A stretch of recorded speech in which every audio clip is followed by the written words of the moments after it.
안녕하세요. 로고스의 나정은 변호사입니다. 교원의 신분에 대해서는 법에서 이제 신분 보장을 강하게 하기 위해서 이제 법률 규정에 의해서 교원의 직을 이제 함부로 해임하거나 파면할 수 없도록 일정한 사유가 인정되는 경우에만 가능하도록 이렇게 규정을 하고 있습니다.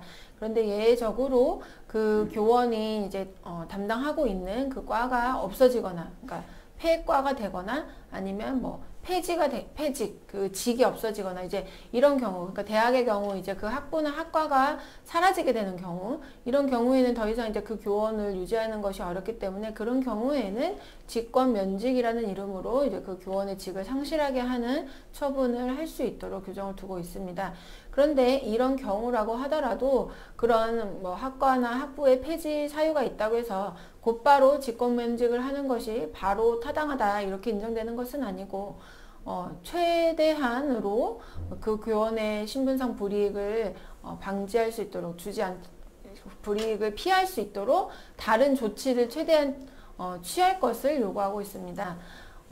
이렇게 그 학과나 학부가 폐지됐다 아니면 학교가 폐지됐다 이런 경우 이제 사립학교의 경우에는 이런 그 교원을 다른 뭐 과나 다른 학교로 이제 배치하는 것이 좀 쉽지 않을 수도 있어요. 이제 같은 재단 안에서 가능한 경우도 있지만요. 근데 국가 공무원인 교원인 경우에는 국가에 뭐 관련 부서도 있고 아니면 뭐 국가에서 이제 두고 있는 국공립학교, 다른 학교, 아니면 그 학교의 다른 과, 다른 학과, 학부로 전직 발령을 한다던가 아니면 뭐 배치 전환을 해서 교원의 면직을 안 할 수도 있기 때문에 최대한, 그리고 그 면직을 하더라도 면직 대상자를 최소한으로 해볼 수 있는지 그걸 충분히 검토를 해야 된다. 그래서 여러 가지 뭐 임용 형태나 업무 실적 이런 것들을 다 고려를 해서 별다른 하자가 없는 교원이라면 가급적 구제를 해줘라 라는 것이 이제 법원의 입장이고 이 법의 취지에도 맞다고 할 것입니다. 그래서 이 사안에서는 어떤 학교가 국립대학 법인으로의 전환이 이루어지게 되면서 직제와 정원의 개폐에 해당하여서 직권면직 처분을 할 수는 있는 사안이었다.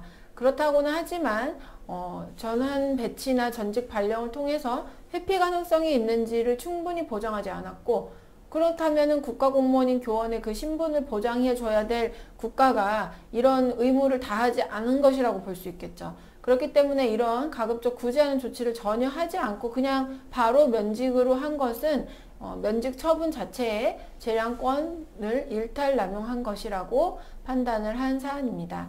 네, 그래서 이렇게 직권면직을 할 수 있는 것은 맞지만 그 직권면직을 하는 경우에도 최대한 그것을 피할 수 있는 조치를 다 검토를 해보고 해야 재량권 일탈 남용이 아니다라는 것이 법원의 입장이라고 하겠습니다. 네, 오늘은 직권면직에 관한 판결 소개해드렸습니다. 감사합니다.